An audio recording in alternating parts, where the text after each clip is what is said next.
20 question नहीं, एक class के अंदर कम से कम 60 से 70 क्वेश्चन हम लोग डिस्कस कर लेते हैं ओवरऑल एक्स्ट्रा इन्फॉर्मेशन को इंक्लूड करके। ऐसा क्वेश्चन जब आता है ना तो बच्चा सोचने पे मजबूर हो जाता है कि यार मैंने पॉलिटी पढ़ी तो थी लेकिन काश सतीश सर से पढ़ी होती। 25 से 28 में बच्चा यही गलती करता है, आर्टिकल 26 क्या है 25 क्या है, ऐसे ही लैंग्वेज में टफ लैंग्वेज बनाई जाएगी क्योंकि संविधान का एक खेल निराला है। क्या भारत का मुनीम होता है, क्या की नियुक्ति राष्ट्रपति करता है, क्या को हटाता भी राष्ट्रपति है और क्या जो कार्यकाल है 6 वर्ष। जय हिंद प्यारे बच्चों, स्वागत है एक बार फिर से आप सभी का ज्ञान विहार के इस डिजिटल प्लेटफॉर्म पे। मैं सतीश कुमार आप सभी का बहुत बहुत स्वागत करता हूं। प्यारे बच्चों, हर क्लास में आपको एक ही बात बोल रहा हूं, समय कम है, दिन रात मेहनत करो, जी तोड़ मेहनत करो।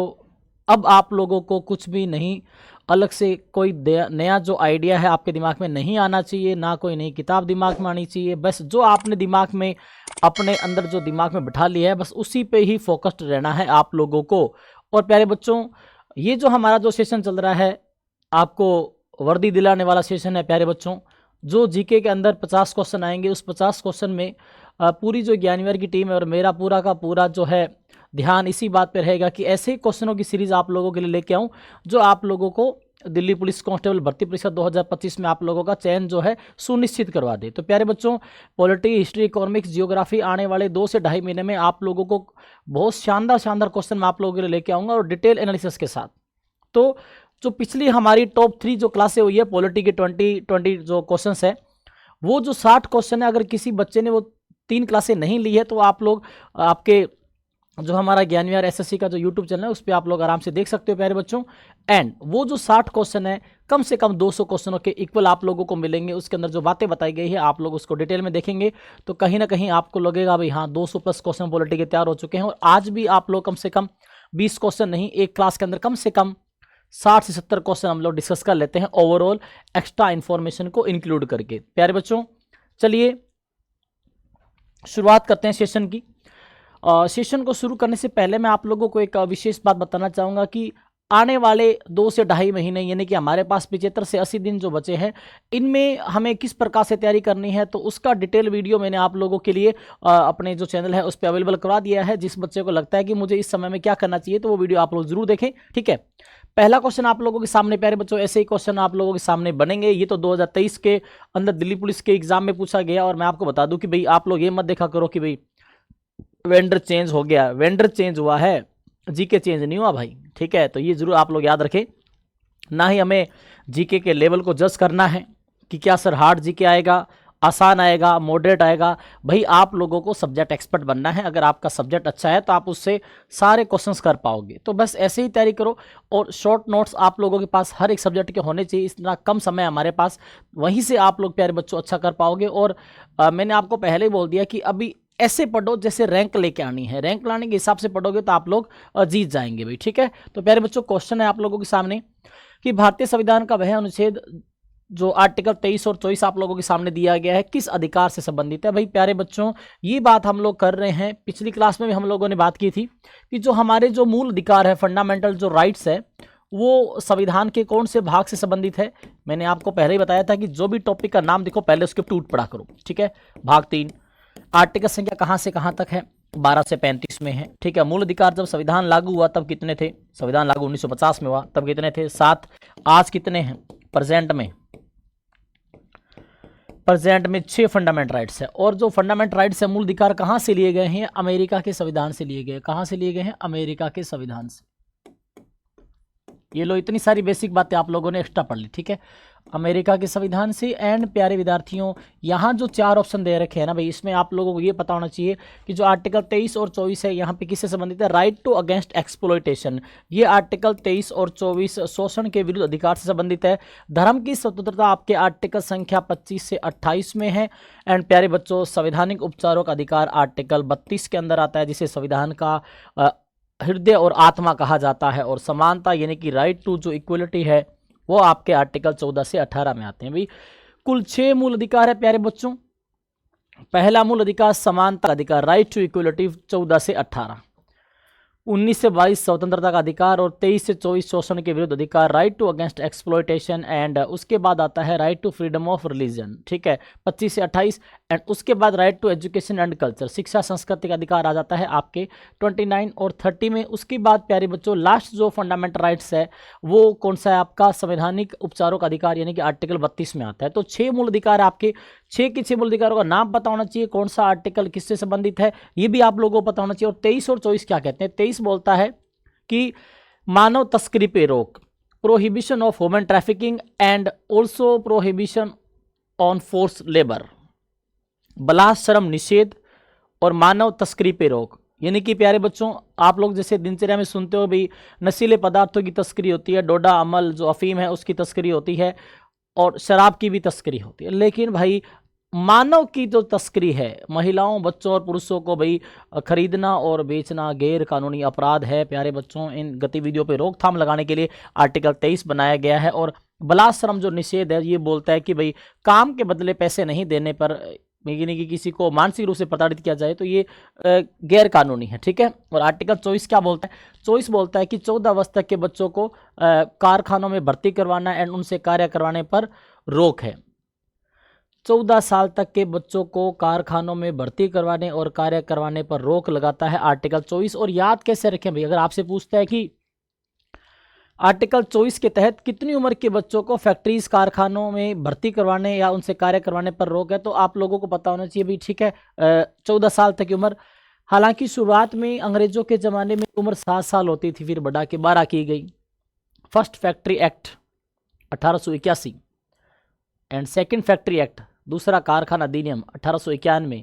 तो प्यारे बच्चों वो प्राचीन समय में जो कारखाना अधिनियम थे और वर्तमान में क्या बोला जाता है भाई, आर्टिकल जो 24 है वो ये बोलता है 14 साल तक के बच्चों को किसी भी प्रकार के हानिकारक जो स्थान है भाई जहाँ पे उनके जीवन संबंधी जो समस्याएं हैं या किसी प्रकार की वो बीमारी से ग्रस्त हो सकते हैं, तो ऐसे स्थलों पे इन पे कार्य करवाना और उस पर रोक लगाई गई है भाई, ठीक है।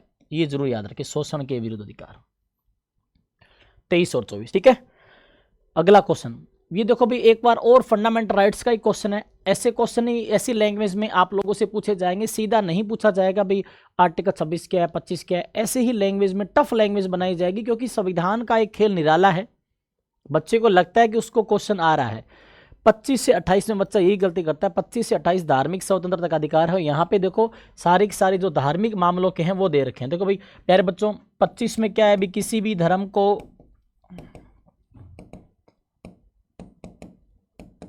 अपनाने,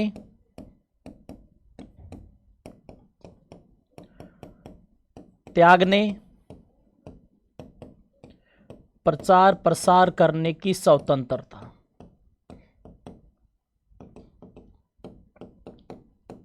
ठीक है। 27 में क्या है, धार्मिक मामलों के प्रचार प्रसार में करों की अदायगी में छूट है।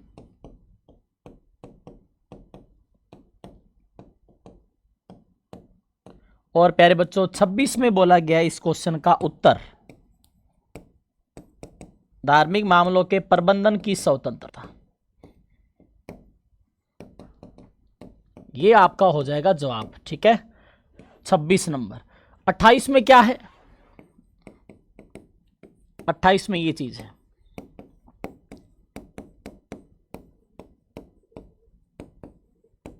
नेशनल जो एकेडमिक इंस्टीट्यूट्स है में धार्मिक शिक्षा पर प्रतिबंध।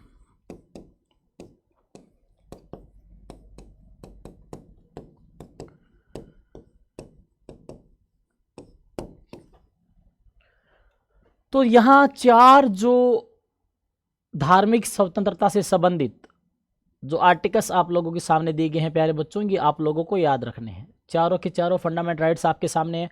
25 क्या कहता है, 26 क्या कहता है, 27 क्या कहता है, 28 क्या कहता है। तो और इस क्वेश्चन का जवाब क्या हो जाएगा, जो आप लोग देख पा रहे हो 2 नंबर ऑप्शन, ठीक है। 26 में लिखा गया है धर्म के प्रबंध की स्वतंत्रता, यानी कि प्रबंधन के अधिकार की गारंटी देता है। तो यहाँ से और यहाँ पे जो आर्टिकल 25 है ना, ये सिख धर्म के जो लोग हैं भाई प्यारे बच्चों को 5 कंकार यानी कि 5 के एक्सेप्ट करने की आज़ादी देता है। ये बात भी आप लोगों को याद रखना भाई, आर्टिकल जो 25 है ये सिख धर्म से संबंधित है, ये जरूर याद रखना भाई। 5 के जो है सिख धर्म के लोगों को एक्सेप्ट करने की आज़ादी देता है।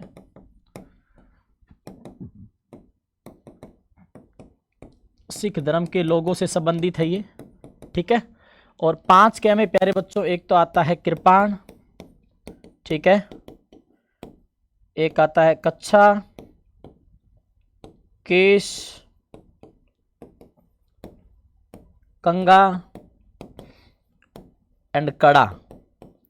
ये 5 आभूषण प्यारे बच्चों, ठीक है, जो आर्टिकल 25 सिख धर्म के लोगों को एक्सेप्ट करने की, धारण करने की स्वतंत्रता देता है। 5 क्या मतलब, एक कै ये हो गया, दूसरा कै ये हो गया, तीसरा कै ये हो गया प्यारे बच्चों, चौथा कै ये हो गया और 5वां ये हो गया। 5 कै हो गए भी, ठीक है, याद रख लेना। अगला क्वेश्चन, भारत के नियंत्रक और जो महालेखा परीक्षक के वेतन भत्ते जो हैं प्यारे बच्चों, ये पूछ रहे हैं भी कि इनको कहाँ से इनको ये दिए जाते हैं। ऐसी कौन सी निधि है, क्या भारत की आकस्मिक निधि है या राज्य की संचित निधि है, consolidated fund of state and public account and consolidated जो फंड ऑफ इंडिया एंड ये जो कॉन्स्टिट्यूंसी जो फंड है भारत का भी, ठीक है प्यारे बच्चों। आर्टिकल 266 और आर्टिकल 267 में भारत की संचित निधि और आकस्मिक निधि का वर्णन किया गया है। आकस्मिक निधि भी देश के अंदर अचानक इमरजेंसी आ जाए तो प्रधानमंत्री और इनका एक कोटा होता है, ठीक है। संचित निधि वो है भाई जहाँ से सब जो केंद्र सरकार के जो कर्मचारी है उनको पैसा मिलता है, तो ठीक है। यहाँ पे तो जो जवाब हमारा रहेगा केंद्र सरकार का जो नियंत्रक और महालेखा परीक्षक होता है, ठीक है। अब यहाँ बात कर रहे हैं भाई वेतन भत्तों की बात करें, जो सैलरी है भाई वो तो है 2.5 लाख भाई, 2.5 लाख रुपए सैलरी मिलती है। कैग, इसको शॉर्ट में क्या बोलते हैं, कैग, भारत का महालेखा एवं नियंत्रक परीक्षक, controller and auditor general of India. ये संविधान के भाग संख्या 5 में आता है, ठीक है। और कैग के जो आर्टिकल्स है प्यारे बच्चों 148 से लेकर के 151 तक आते हैं। 148 में कैग की पोस्ट है भाई, अलग से याद रख लेना, ठीक है। इसकी नियुक्ति कौन करता है, अपॉइंटमेंट करता है प्यारे बच्चों राष्ट्रपति। कौन करेगा, राष्ट्रपति, केंद्र सरकार की सलाह से। और प्यारे बच्चों इसका जो कार्यकाल होता है ये एग्जाम में ज़्यादा आता है, डबल स्टार लगा रहा हूँ इस पे, 6 वर्ष 65 वर्ष ब्रैकेट में जो भी पहले हो, 6 वर्ष 65 वर्ष जो भी पहले हो, यानी कि 65 साल इनकी सेवानिवृत्त की आयु है। सामान्यतः कार्यकाल 6 साल होता है प्यारे बच्चों। एक पोस्ट आती है महान्यायवादी की। महान्यायवादी भारत सरकार का या केंद्र सरकार का प्रथम विधि अधिकारी होता है, यानी कि केंद्र सरकार का एक वकील होता है।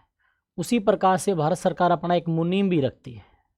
इसे प्यारे बच्चों अकाउंटेंट ऑफ सेंट्रल गवर्नमेंट कह सकते हो आप लोग। कि अगर पूछे भी कैग क्या है, ये भारत का महालेखा नियंत्रक परीक्षक क्या होता है, ये भारत सरकार का मुनीम होता है। भारत सरकार का मुनीम होता है, समस्त खर्चों का हिसाब किताब रखता है केंद्र सरकार की, ठीक है। भारत सरकार का मुनीम होता है भाई, accountant of central government,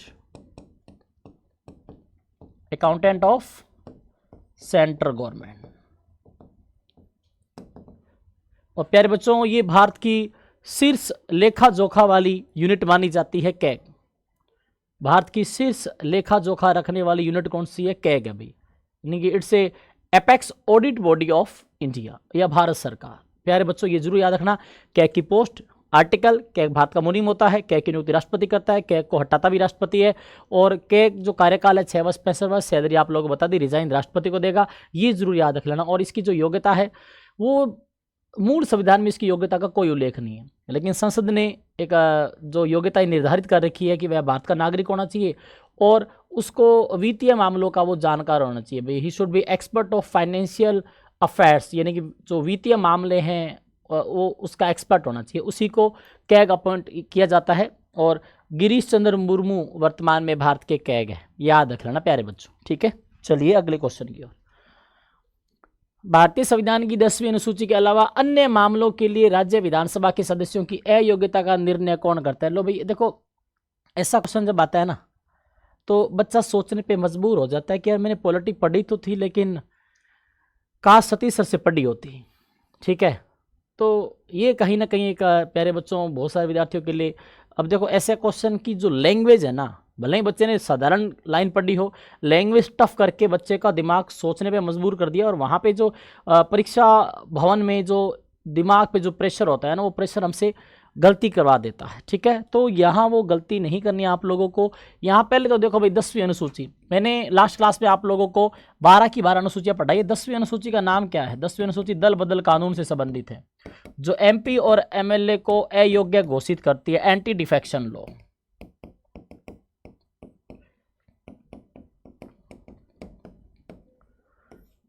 anti defection law, ठीक है। एंटी डिफेक्शन लॉ प्यारे बच्चों ये एमपी और एमएलए को अयोग्य घोषित करने वाला कानून है, लेकिन यहाँ पे भी अयोग्य की बात हो रही है, लेकिन बात करेंगे विस्तार पूर्वक इसके बारे में। एमपी मतलब मेंबर ऑफ पार्लियामेंट, एमएलए मतलब member of legislative assembly. Anti defection law भारतीय संविधान की 10वीं अनुसूची है और ये कब जोड़ी गई? 52वां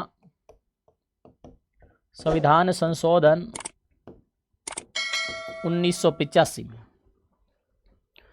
52 कॉन्स्टिट्यूशन अमेंडमेंट 1985 के द्वारा प्यारे बच्चों 10वीं अनुसूची जिसका नाम दल बदल कानून है उसको जोड़ा गया। लेकिन यहाँ क्या पूछ रहा है कि अगर बात कर रहे हैं कि भाई 10वीं अनुसूची के अलावा, चलो भाई अलावा मतलब इसको नहीं मानना, दल बदल ले, अगर एक व्यक्ति अपनी पार्टी छोड़ के दूसरी पार्टी में चला जाता है तो एक प्रकार से दल बदल हो गया ना भाई, ठीक है।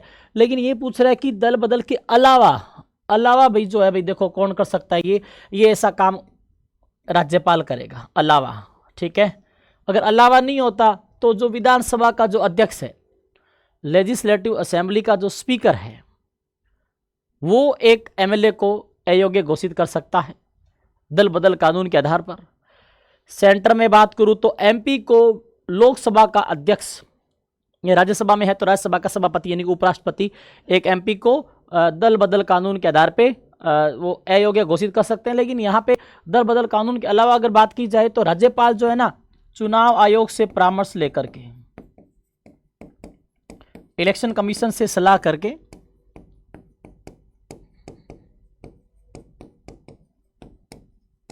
ठीक है ये किया जा सकता है। राज्य का राज्यपाल चुनाव आयोग से परामर्श लेकर के विधानसभा के सदस्यों को अयोग्य घोषित करवा सकता है। ये बात आप लोग जरूर याद रखें। अगर दल बदल कानून के आधार पे करता तो कौन करता? अगर प्यारे बच्चों इसको मैं शामिल कर लूं, जो दल बदल कानून है इसके आधार पे अगर मैं शामिल करता तो विधानसभा का अध्यक्ष करता, विधानसभा अध्यक्ष, विधानसभा अध्यक्ष इसको जो है एमएलए को अयोग्य घोषित करवा सकते हैं। और अगर यही सेंट्रल गवर्नमेंट होता, केंद्र सरकार की बात करता, तो वहां प्यारे विद्यार्थियों ये जो चीज हमारी है कवर हो जाती है, ठीक है। किसके द्वारा? राष्ट्रपति करता चुनाव आयोग से परामर्श लेकर के, और अगर दल बदल कानून के आधार पर करवाना है तो लोकसभा का अध्यक्ष कर देता। तो ये बात आप लोगों को याद रखनी चाहिए, क्योंकि एक बच्चे को पॉलिटी पढ़ते टाइम है ना कुछ बातों का ध्यान रखना होता है, जिसमें मान लो कि जो बिल्कुल बेसिक्स पढ़ रहा है उसको देखता पता होना चाहिए। अगर वो 5वां भाग सेंट्रल गवर्नमेंट पढ़ लेता है तो उसको 6ठे भाग की आधी चीज़ें कवर हो जाती है। जो काम सेंटर में संसद का है राज्य में विधानमंडल का है, जो काम सेंटर में लोकसभा का है राज्य में विधानसभा का, जो काम सेंटर में राज्यसभा का है वो स्टेट में लेजिस्लेटिव काउंसिल का, विधान परिषद का, जो काम केंद्र में राष्ट्रपति का है राज्य में राज्यपाल का, जो काम केंद्र में पीएम का है राज्य में मुख्यमंत्री का, ये अगर आइडियाज लग जाए, केंद्र में जो कार्य सुप्रीम कोर्ट का है राज्यों में हाई कोर्ट होती है, तो प्यारे बच्चों बस ये आइडिया लग गया ना तो एक आधा काम वहीं हो जाता है। सेंटर में महान्यायवादी होता है अटॉर्नी जनरल, स्टेट में कौन होता है? Advocate general. तो काफ़ी चीज़ें आसान हो जाती है जब एक बच्चे को दिमाग में ये आइडिया लग जाता है। तो ये आइडिया अब आपको लग गया होगा, ठीक है। चलिए, और जो काम केंद्र में राष्ट्रपति करता है राज्य में राज्यपाल कर देगा। चलिए भाई, ये लो भाई, अभी हम लोग जिस चीज़ के बारे में बात कर रहे थे वो बात हमारे सामने आ चुकी है। देश का सर्वोच्च विधि अधिकारी कौन होता है? यानी कि जो सुप्रीम लॉ ऑफिसर की बात हो रही है भाई, सुप्रीम जो है लॉ ऑफिसर,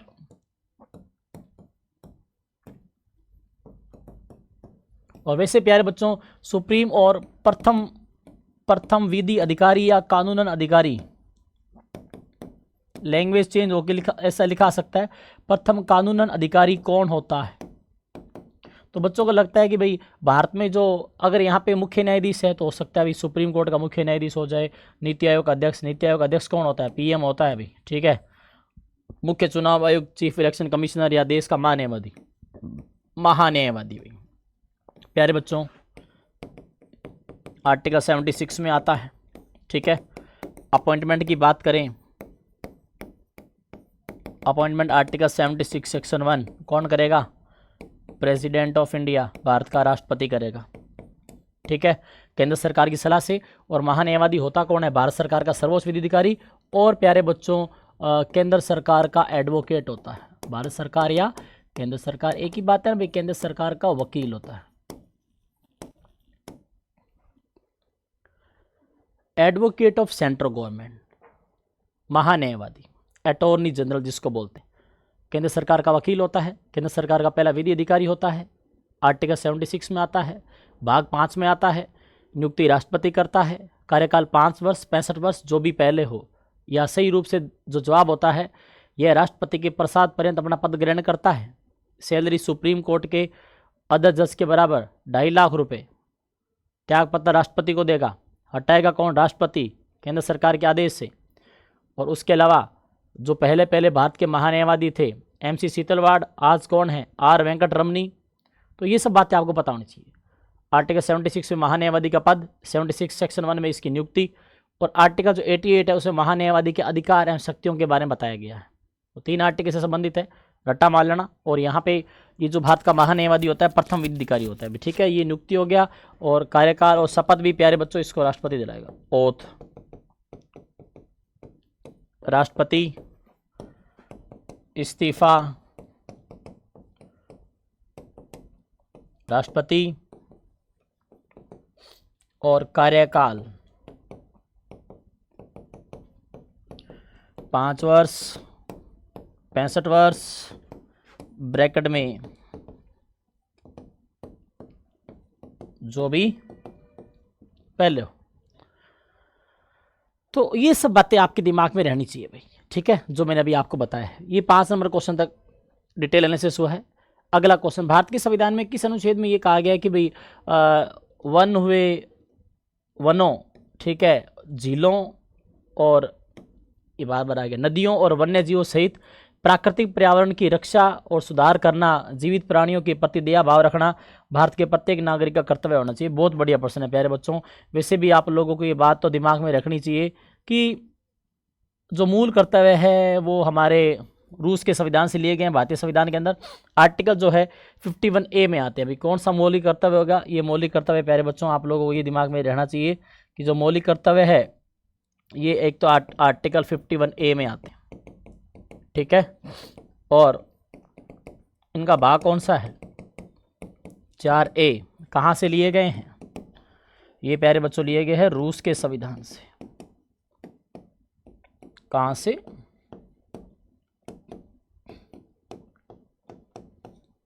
रूस के संविधान से, ठीक है। और मेरे प्यारे बच्चों रूस के संविधान से ले गए, लेकिन जब 1950 में जब संविधान लागू हुआ तब मूल कर्तव्य कितने थे? 0, ठीक है। फिर 42वां संविधान संशोधन हुआ 1976 में, मूल कर्तव्य कितने हुए? 10। फिर आज कितने हैं? आज है प्यारे बच्चों, आज है 11, ठीक है। एक जोड़ा गया, और ये जो जोड़ा गया 86वां संविधान संशोधन 2002 के अंतर्गत 86 कॉन्स्टिट्यूशन अमेंडमेंट 2002 के अकॉर्डिंग 11वां मौलिक कर्तव्य जोड़ा गया, जो ये बोलता है कि 6 से 14 अवस्था के बच्चों को पढ़ाना लिखाना प्रत्येक माता पिता का कर्तव्य। लेकिन यहाँ पे आर्टिकल 51 के जो सेक्शन है ABCDEFG HIJK, तो वहाँ तक जो है भाई उसमें ये पूछ रहा है कि भाई ऐसा कौन सा है जो झील हुए, फॉरेस्ट हुए, नदियाँ हुई, ठीक है, और वन्य जीव पर्यावरण के प्रति रक्षा सुधार, ये सब भाव आते हो। तो ये सब है 51A का G पार्ट। रट्टा मार लेना भाई, बहुत बढ़िया हार्ड क्वेश्चन है। एक बच्चा 11 मौलिक कर्तव्य याद रख सकता है, लेकिन वो भाई ये चीज़ याद रखना उसके लिए डिफिकल्ट रहेगा, ठीक है। तो याद कैसे रखेंगे भी कि आपसे बोले भी पर्यावरण की रक्षा करेगा तो आप बोलोगे हाँ जी। वनों की रक्षा करोगे? हाँ जी। झीलों की रक्षा करोगे? हाँ जी। तो अब ऐसे तो जी वाला तो एक ही मैटर में आएगा, क्योंकि ये मेन चीज़ें हैं। पेड़ पौधों की रक्षा करना, पर्यावरण की रक्षा करना, नदियों की, झीलों की करनी चाहिए भी, कहाँ दिक्कत है, ठीक है। तो ये प्यारे बच्चों आप लोगों का मौलिक कर्तव्य बताया गया। और ये जो मौलिक कर्तव्य है ना, संविधान में किस समिति की सिफारिश पे जोड़े गए थे, ये बात भी आप लोगों को याद रखना है, सरदार स्वर्ण सिंह समिति की सिफारिश पर।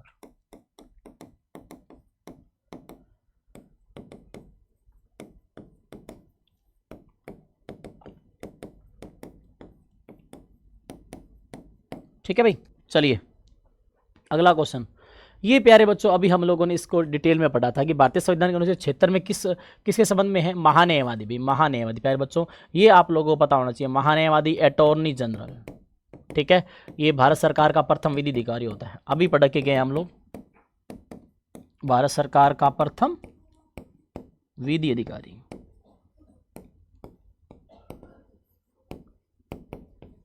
ठीक है, इस महान्यायवादी के बारे में प्यारे बच्चों ये रहा भाई, ये सेम पूरी बातें महान्यायवादी के बारे में, ठीक है। यही हमने बात की है, आर्टिकल 76 में आता है, ठीक है। चलिए इससे अगले क्वेश्चन की बात करते हैं। ये बढ़िया प्रश्न है भाई, भारतीय संविधान का जो स्ट्रक्चर का वाला जो भाग है कौन से अधिनियम से लिया गया। मैं आपको बता दूं कि जो चारों अधिनियम है ना, इसमें सबसे इंपॉर्टेंट ये है जिसका भारतीय संविधान पे बहुत बड़ा प्रभाव है। संविधान का 2/3 भाग तो यूँ सोच लो यहीं से प्रेरित है, यहीं से लिया गया है। संविधान का 2/3 भाग 1935 के भारत शासन अधिनियम से लिया गया। और 1935 से हम लोगों ने प्रांत में द्वैध शासन खत्म करके प्यारे बच्चों केंद्र में लागू करवाया, और देश के लिए केंद्रीय बैंक और राज्यों के लिए लोक सेवा आयोग, ठीक है। ये सब चीज़ें इसी 1935 के भारत शासन अधिनियम की देन है। और जो शक्तियों का जो विभाजन है केंद्र सरकार और राज्य सरकार के मध्य, और राज्यपाल का जो कार्यालय है ऑफिस ऑफ गवर्नर, ये सब 1935 के गवर्नमेंट ऑफ इंडिया एक्ट की ही तो देन है। RBI, reserve bank of India, young Hilton जो कमीशन था उसकी सिफारिश पर 1935 में भारत में आरबीआई की स्थापना हुई 1 अप्रैल 1935 को, ठीक है। अब मैं यहाँ बता दूं कि ये जो भारत सरकार अधिनियम है 1858, government of India act 1858, government of India act 1858, तो भारत सरकार अधिनियम 1858 ये अंग्रेजों द्वारा भारत में ब्रिटिश संसद के द्वारा बनाया गया पहला अधिनियम था। और उसके बाद 1919 वाले को आप लोगों को पता होना चाहिए भी, मोंटेग्यू चेम्सफोर्ड सुधार अधिनियम। ये आपको हिस्ट्री में मैं कंप्लीट अच्छे तरीके से पढ़ाने वाला हूँ आने वाले टाइम पे जब हिस्ट्री की क्लासें होगी, ठीक है। मोंटेग्यू चेम्सफोर्ड रिफॉर्म एक्ट, ठीक है। और ये जो 1909 वाला है इसको मोर्ले मिंटो अधिनियम कहा जाता है। बच्चे कंफ्यूजन में रहते हैं कभी कभार, मोर्ले मिंटो सुधार अधिनियम, मोर्ले मिंटो रिफॉर्म एक्ट और मोंटेग्यू चेम्सफोर्ड और भारत सरकार अधिनियम 1935 भारतीय संविधान का संरचनात्मक भाग यहीं से लिया गया। अगला क्वेश्चन है कि कौन से संविधान संशोधन अधिनियम के द्वारा प्यारे बच्चों आर्टिकल 39A में क्या है भाई, निःशुल्क न्याय और समान न्याय की बात की गई है। और इसी आर्टिकल के जोड़ा गया था भाई 42वें संविधान संशोधन। कहाँ गया भाई, ये रहा 42वां संविधान संशोधन 1976 में हुआ। इसे प्यारे बच्चों मिनी कॉन्स्टिट्यूशन यानी कि छोटा संविधान, या इसे लघु संविधान कहा जाता है। और 44वां 1978 में हुआ था। इसके द्वारा बड़ी चीज़ क्या हुई, आर्टिकल जो 31 है भाई, वो संपत्ति का जो मूल अधिकार है उसे समाप्त किया गया, संपत्ति का अधिकार समाप्त। और इसको मिनी कॉन्स्टिट्यूशन क्यों कहते हैं, क्योंकि इस एक संविधान संशोधन ने हमारे संविधान पे बहुत बड़ा प्रभाव डाला है। इस वजह से प्यारे बच्चों इसको मिनी कॉन्स्टिट्यूशन कहा जाता है। और 39A जो आर्टिकल आता है ये कौन से भाग में आता है, भाग 4 में आता है। और भाग 4 का नाम 36 से 51 आर्टिकल्स में है। और भाग 4 का नाम क्या है, DPSP, directive principle of state policy. Hindi में बात करूँ तो भाई प्यारे बच्चों ऐसे लिख लेना आप लोग।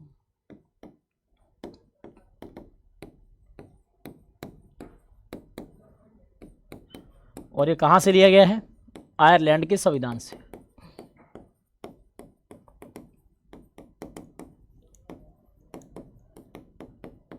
ठीक है, आप लोगों को कमेंट बॉक्स में कमेंट करके ये बताना है कि ऐसा कौन सा व्यक्ति जिसने DPSP को ये कहा कि ये जो एक बैंक का जो चेक है उसकी तरह है, जिसको बैंक अपनी सुविधा अनुसार अदा करेगा। भाई राज्य के नीति निदेशक तत्व एक बैंक के चेक के समान है जिसको बैंक अपनी सुविधा अनुसार अदा करेगा। तो ये आप लोगों को कमेंट बॉक्स में कमेंट करके बताना है कि किस बंदे ने ये कहा था। ठीक है भाई, तो प्यारे बच्चों यहाँ से आप लोगों को सारी बातें याद रखनी है। चलिए अगले क्वेश्चन की ओर। ये लो भाई, अगला क्वेश्चन भी DPSP से संबंधित है, जो बोल रहा है कि एक जो राज्य है विशेष रूप से पुरुष और महिलाओं दोनों के लिए समान कार्य के लिए समान वेतन की बात करेगा। तो ये जो equal pay for equal work, ये जो अवधारणा है आर्टिकल 39 की है। किसकी है, 39 की। और 39A में तो भाई आप लोगों ने पढ़ा, अभी हम लोगों ने जस्ट 2 मिनट पहले ही पढ़ा है, समान न्याय निःशुल्क न्याय की जो अवधारणा है वो इसी में आती है भी। ठीक है, निःशुल्क न्याय और समान न्याय। ठीक है, और आर्टिकल 37 क्या बोलता है, DPSP यानी कि राज्य के नीति निर्देशित तत्वों के लागू होने की प्रक्रिया, DPSP के लागू होने की प्रक्रिया। और प्यारे बच्चों अनुच्छेद 33 क्या बोलता है भाई, ये मार्शल ये क्या कहता है, अर्धसैन्य बलों में कार्यरत कर्मचारियों के मूल अधिकारों पर प्रतिबंध। अर्धसैन्य बलों में कार्यरत कर्मचारियों के फंडामेंटल राइट्स पर सस्पेंशन। बढ़िया चीज़ है, याद रख लेना। और बच्चे क्या कौन सा आपका आर्टिकल 30। आर्टिकल 30 भाई प्यारे बच्चों अल्पसंख्यकों को संस्थान खोलने की आज़ादी देता है। अल्पसंख्यक में 6 समुदाय आते हैं, जैन, बौद्ध, पारसी, सिख, ईसाई, मुस्लिम। माइनॉरिटीज़ प्यारे बच्चों, माइनॉरिटीज़ से संबंधित एक अलग क्वेश्चन ऐसे भी आता है कि राष्ट्रीय जो अल्पसंख्यक आयोग है इसकी स्थापना कब हुई थी, 18 दिसंबर 1992 को हुई थी। और भारत में नेशनल जो माइनॉरिटीज जो राइट्स डे है ना, राष्ट्रीय अल्पसंख्यक अधिकार दिवस, वो मनाया जाता है हर साल 18 दिसंबर को। तो पता होना चाहिए आप लोगों को ये चीज़, ठीक है। और ये चारों आर्टिकल्स आप लोगों को याद रखना है, ठीक है। अगला क्वेश्चन, भारत के महान्यायवादी नियुक्ति कौन करता है, ये भाई राष्ट्रपति। अभी पढ़ा के गया हूँ, आज के दिन का महान्यायवादी को लेकर के तीसरा क्वेश्चन है ये, ठीक है। आर्टिकल 76 सेक्शन 1 में इसकी नियुक्ति है। प्रधानमंत्री क्या आर्टिकल 75 में आता है भाई। राज्यपाल कौन से में आता है, आर्टिकल 153 में आता है। मुख्यमंत्री कौन से में आता है, आर्टिकल 164 में आता है, ठीक है।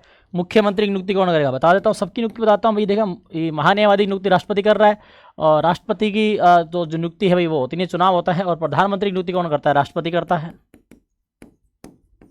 ठीक है। राज्यपाल की नियुक्ति कौन करता है, राष्ट्रपति करता है। मुख्यमंत्री की नियुक्ति कौन करता है, राज्यपाल करता है। और जो नियुक्ति है राज्यपाल के द्वारा, आर्टिकल 164(1) में होती है नियुक्ति, ठीक है। प्रधानमंत्री वाली 75(1) में होती है नियुक्ति। राष्ट्रपति जो है ये महान्यायवादी नियुक्ति है, राज्यपाल वाली 153 में, ठीक है। चलिए अगले क्वेश्चन की ओर।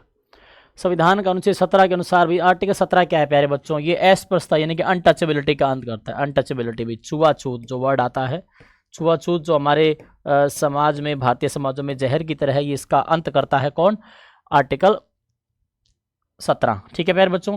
अभिव्यक्ति की स्वतंत्रता आर्टिकल 19 में आती है, ये आप लोग सभी जानते हो। और शोषण वाला है आर्टिकल 23 में। भेदभाव भाई आर्टिकल 15 में आता है, जो धर्म, जाति, लिंग, ये जो है समाज में इन चीज़ों के आधार पे भेदभाव नहीं होना चाहिए। धर्म, जाति, लिंग, वंश, जन्म स्थान, इन पांचों के आधार पे भेदभाव नहीं होना चाहिए। आर्टिकल 17 भारतीय संविधान में आर्टिकल 14 से 18 के मध्य समानता के अधिकारों में आता है। समानता मतलब समाज में समानता होनी चाहिए, ऊंच नीच और गरीबी अमीरी का भेदभाव नहीं होना चाहिए। मालिक मजदूर जो है ऐसा एक दूसरे से कोई भेदभाव नहीं करे। और आर्टिकल 15 इसी के लिए बना है प्यारे बच्चों की, धर्म, जाति, लिंग, वंश, जन्म स्थान इत्यादि के आधार पे भेदभाव नहीं होना चाहिए। आर्टिकल 15(1) बोलता है कोई भी राज्य अपने के नागरिकों से धर्म, जाति, लिंग, वंश, जन्म स्थान इत्यादि के आधार पे भेदभाव नहीं करेगा। 15(2) बोलता है दो व्यक्ति आपस में या दो व्यक्तियों का ग्रुप अन्य व्यक्तियों के समूह से धर्म, जाति, लिंग, वंश, जन्म स्थान इत्यादि के आधार पे भेदभाव नहीं करेंगे। एंड 15(3) महिलाओं और बच्चों के लिए स्पेशल कानून की बात करता है। 15(6) इसके बाद 3 के बाद जो 15(6) इंपोर्टेंट आता है, ईडब्ल्यूएस को 10% आरक्षण एकेडमिक इंस्टीट्यूट्स में एंट्रेंस में, याद रख लियो भाई, बहुत बढ़िया चीजें हैं, ठीक है। अगला क्वेश्चन, ये क्वेश्चन है कि राज्य का नीति निर्देशक सिद्धांत। भाई प्यारे बच्चों पहला पॉइंट तो आप लोगों को ये पता होना चाहिए, जो नीति निर्देशक डीपीएसपी कहाँ से लिए गए हैं, अभी जस्ट आप लोगों को मैं बता के आया हूँ, आयरलैंड से लिए गए हैं, ठीक है। और आर्टिकल 36 से 51 में आते हैं, ये बात आपको पता होना चाहिए। मैंने आपको बार बार कह रहा हूँ, सुन लो रे सुन लो, सुनो सुनो सुनो प्यारे विद्यार्थियों, दिल्ली पुलिस के बच्चे भारत में जिस भी राज्य में तैयारी कर रहे हैं ना, भाग 3 फंडामेंटल राइट्स, भाग 4 डीपीएसपी राज्य के नीति निर्देशक तत्व, directive principle of state policy और संविधान के स्रोत, ये तीन अगर किसी को याद है तो चौथा ए मूल कर्तव्य। इन चारों से 110% पेपर में क्वेश्चन आएगा ही आएगा। हिंदुस्तान में जो भी वर्दी वाले एग्जाम होते हैं ना भी, उसमें इन तीनों पार्ट से क्वेश्चन आता ही आता है। भाग 3, भाग 4 के साथ 4A भी आ गया, उसी का ही अंग है, नाम अलग है बस।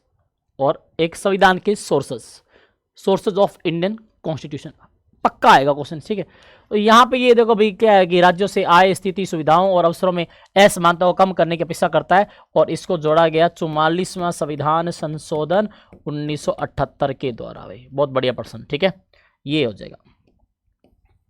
इसी के द्वारा संपत्ति के अधिकार को भी खत्म किया गया, ठीक है, याद रख लेना, अच्छा क्वेश्चन है। अगला क्वेश्चन, भारतीय संविधान के अनुच्छेद 170 के अनुसार राज्य की विधानसभा में अधिकतम सीटें, भाई अधिकतम सीटों की संख्या पूछ रहा है ना, अधिक से अधिक, हाँ 500 से अधिक, भाई 500 से अधिक, ये रहा 500। और अगर ये तो अधिकतम सीटें, ठीक है, न्यूनतम सीटें पूछे,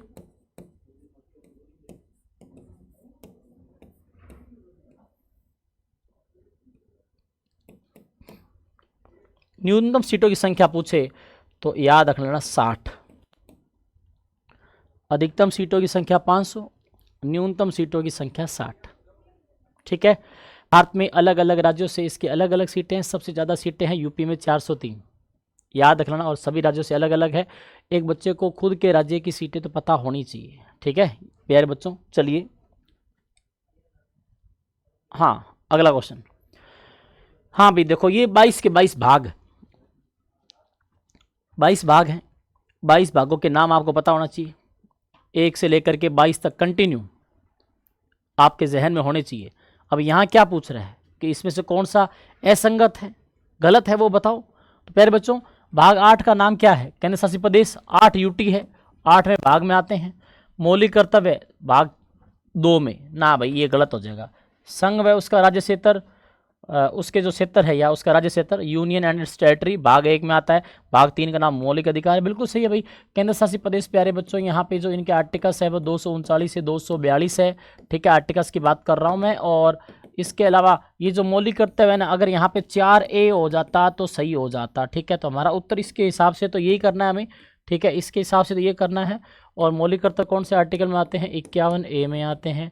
संघ व उसका राज्य क्षेत्र भाग 1 से लेकर के 4 है, और उसका क्या है, मौलिक अधिकार क्या है, आर्टिकल 12 से 35 के अंतर्गत आते हैं, जो हमें याद रखने हैं, ठीक है भाई। चलिए अगले क्वेश्चन की ओर। अगला क्वेश्चन है प्यारे बच्चों, भारत का प्रधानमंत्री होता है, ये बहुत बढ़िया प्रश्न है। यहाँ कई बच्चों के दिमाग के जो स्क्रू है ना, कभी कभार काम करना बंद कर देते हैं। जब एक बच्चा पढ़ तो रहा है लेकिन अचानक उसके जहन में तो नहीं आएगा, लेकिन सामने जब स्क्रीन पे ये क्वेश्चन देखता है ना कि भारत का प्रधानमंत्री होता है, तो जो डेढ़ होशियारी के चक्कर में कई बच्चे ये सोचते हैं कि ये कर देते हैं निर्वाचित भाई, कि मोदी जी की बात करें, मोदी जी प्रधानमंत्री है लेकिन वो तो निर्वाचित होते हैं, क्योंकि वाराणसी से चुनाव लड़ते हैं या गुजरात के, तो जनता तो वोट कर रही है ना, तो निर्वाचित हुआ। ऐसा बिल्कुल नहीं है भाई, वो प्रधानमंत्री पूछ रहा है, एमपी के रूप में नहीं पूछ रहा कि मोदी जी एमपी के रूप में क्या होते हैं, एमपी के रूप में इलेक्टेड होते हैं, ठीक है। लेकिन प्रधानमंत्री का आर्टिकल 75 साफ साफ बोलता है नियुक्त होता है प्रधानमंत्री, ठीक है, अपॉइंटेड होता है भाई, अपॉइंटमेंट होता है पीएम का, अपॉइंट होता है, कर्ता कौन है, राष्ट्रपति के द्वारा। कौन सा आर्टिकल है अपॉइंटमेंट का, अनुच्छेद संख्या 75 क्लोज 1, 75(1) में प्रधानमंत्री की नियुक्ति है प्यारे बच्चों, 75(1) में प्रधानमंत्री की नियुक्ति है। यहां से आप लोगों को याद रखना है, मनोनीत नहीं होता, इसको अंग्रेजी में क्या बोलते हैं, नॉमिनेटेड। प्रधानमंत्री क्या नॉमिनेटेड है, ना जी। प्रधानमंत्री क्या इलेक्टेड है, ना जी, ठीक है। क्या प्रधानमंत्री अपॉइंटेड है, हाँ जी, ठीक है भाई, तो ये याद रखना है। और appointed by president of India, और लोकसभा में बहुमत दल का नेता पीएम बनता है, याद रख लेना भाई ये बात, लोकसभा में बहुमत दल का नेता पीएम बनता है। कौन बनता है लोकसभा में बहुमत दल का नेता,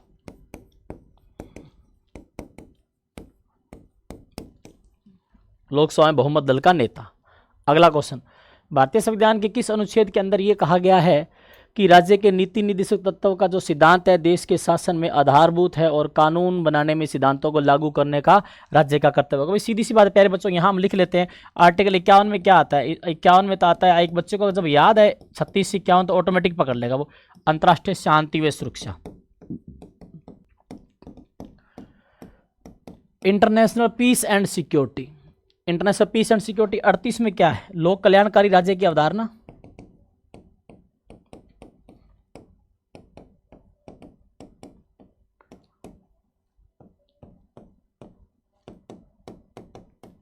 और 36 में क्या है, डेफिनेशन ऑफ स्टेट्स, एंड मेरे प्यारे बच्चों आर्टिकल 37 में क्या है, यही तो है वो डीपीएसपी वाद योग्य नहीं होते, कोर्ट में इनको चैलेंज नहीं किया जा सकता, वाद योग्य नहीं है और इनके लागू होने की प्रक्रिया भी इसमें आती है। और राज्य का कर्तव्य है कि वह अपने यहाँ पर जो है कानून बनाने में सिद्धांतों को लागू करने के लिए राज्य का कर्तव्य होगा, और ये बात आर्टिकल 37 में है। फिर डीपीएसपी चाहते क्या हैं, डीपीएसपी चाहते हैं कि राज्य में जो नागरिक रह रहा है भाई उसका कल्याण हो। अगर उसके पास घर नहीं है तो उसको घर बना के देंगे, सबके लिए नहीं है ये, ज़रूरतमंदों के लिए कंडीशंस को देखा जाएगा। जिसके पास रोजगार नहीं है उसको रोजगार दिया जाएगा। तो डीपीएसपी का मुख्य उद्देश्य क्या है, लोक कल्याणकारी राज्य की स्थापना करना, जो आयरलैंड के सिद्धांत से ली गई। ठीक है, आयरलैंड के संविधान से ली गई। अगला क्वेश्चन, फाइनेंस कमीशन जो है आर्टिकल 280 में आता है। लो पहला पॉइंट तो यहीं से दिमाग में आना चाहिए, आर्टिकल 280 में आता है। और ये अपनी जो रिपोर्ट है किसको देता है भाई, वित्त आयोग। तो भाई प्यारे बच्चों राष्ट्रपति को अपनी रिपोर्ट सौंपता है भाई, राष्ट्रपति को। राष्ट्रपति फिर इस रिपोर्ट को कहाँ भेजता है, संसद में। संसद में फिर इस रिपोर्ट को चेक करने के लिए कमेटी होती है, चेक करती है कमेटी। ठीक है, तो यहाँ ये चीज़ बहुत बढ़िया है भाई। फाइनेंस कमीशन आर्टिकल 280 में आता है। फाइनेंस कमीशन अपनी रिपोर्ट राष्ट्रपति को सौंपता है, ये बात अलग से याद रखना है। बहुत सारे बच्चे गलती करेंगे, वित्त मंत्री नहीं भाई, वित्त मंत्री नहीं, वित्त मंत्री को रिपोर्ट नहीं जाती, राष्ट्रपति के पास जाती है इसकी रिपोर्ट। चलिए अगले क्वेश्चन की ओर बात कर लेते हैं। कौन से वर्ष में भारत सरकार द्वारा केंद्रीय विजिलेंस कमीशन, वही इसको सतर्कता को क्या बोलते हैं, विजिलेंस, विजिलेंस कमीशन भाई प्यारे बच्चों ये 1964 में आया था, 1964 में आया था।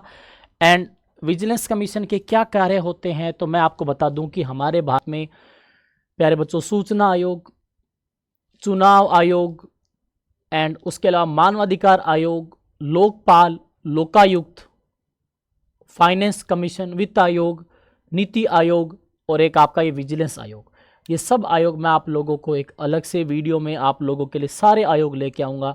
ठीक है, वो एक ही क्लास में आपके सारे आयोग हो जाएंगे भाई, जिससे आप लोगों का अगर 1 नंबर का वहाँ से भी क्वेश्चन आता है तो पक्का हो जाएगा। ठीक है, एक ही क्लास में सारे आयोग। ठीक है भाई, एक ही क्लास में सारे आयोग, याद रख लेना, मैं यहाँ पर लिख रहा हूँ भाई, एक ही क्लास में सारे आयोग, सारे आयोग, ऑल कमीशंस ऑफ इंडिया।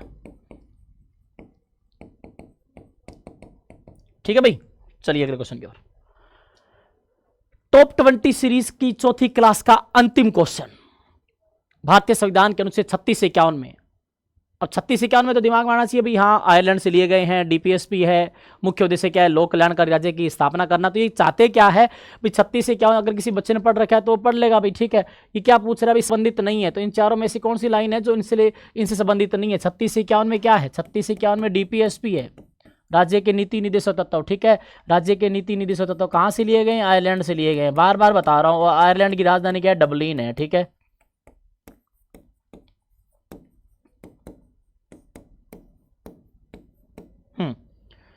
और रहेगी किसी व्यक्ति या समूह के लाभ के लिए आर्थिक उतार चढ़ाव की स्थिति पर नियंत्रण। ये तो भाई मैंने कभी ऐसा सुना नहीं है कि एक व्यक्ति की और समूह के लाभ के लिए आर्थिक उतार चढ़ाव का नियंत्रण डीपीएसपी करेगा। ये लाइन पहले गलत है, आगे और देख लेते हैं। अब मान लो कि अगर टाइम कम हो तो आगे पढ़ने की जरूरत नहीं है, अगर किसी ने अच्छे से अध्ययन कर रखा है, लेकिन फिर भी देख लेते हैं कोई गलती ना हो। और श्रमिकों के उपयुक्त कानून और निर्वाह वेतन सुनिश्चित करना, बिल्कुल है भाई, आर्टिकल 42 में भी है। ठीक है, ये बात लोगों के कल्याण को बढ़ावा देने के लिए एक सामाजिक व्यवस्था को, ये 38 में है भाई, बिल्कुल सही बात है। समान न्याय और निःशुल्क न्याय आर्टिकल 39 में है। तो ये तीनों डीपीएसपी के सिद्धांत है। तो हमारा उत्तर ये हो जाएगा भाई। ठीक है, 1 नंबर, ये हमारा उत्तर हो जाएगा 1 नंबर। ठीक है, तो ये हमारा एक नंबर उत्तर हो जाएगा। तो प्यारे बच्चों उम्मीद करता हूँ भी आप लोगों ने पिछले 3 क्लासों को भी बहुत सारा प्यार दिया है, और इस क्लास को भी आप लोग कमेंट बॉक्स में कमेंट करके जरूर बताना, और चैनल को सब्सक्राइब कराना। उन्हीं बच्चों को सब्सक्राइब कराना जो सच में सीरियसली पढ़ते हैं और अपने सपने को साकार करना चाहते हैं भाई। ज्ञान विहार की जो टीम है उसका मुख्य उद्देश्य यही है कि क्वालिटी एजुकेशन उन्हीं बच्चों तक जाए जो सच में अपने माँ बाप का और खुद का सपना साकार करना चाहते हैं। तो प्यारे बच्चों मिलते हैं टॉप 20 क्वेश्चन के जो सीरीज़ है हमारी नेक्स्ट क्लास में। जय हिंद, जय भारत।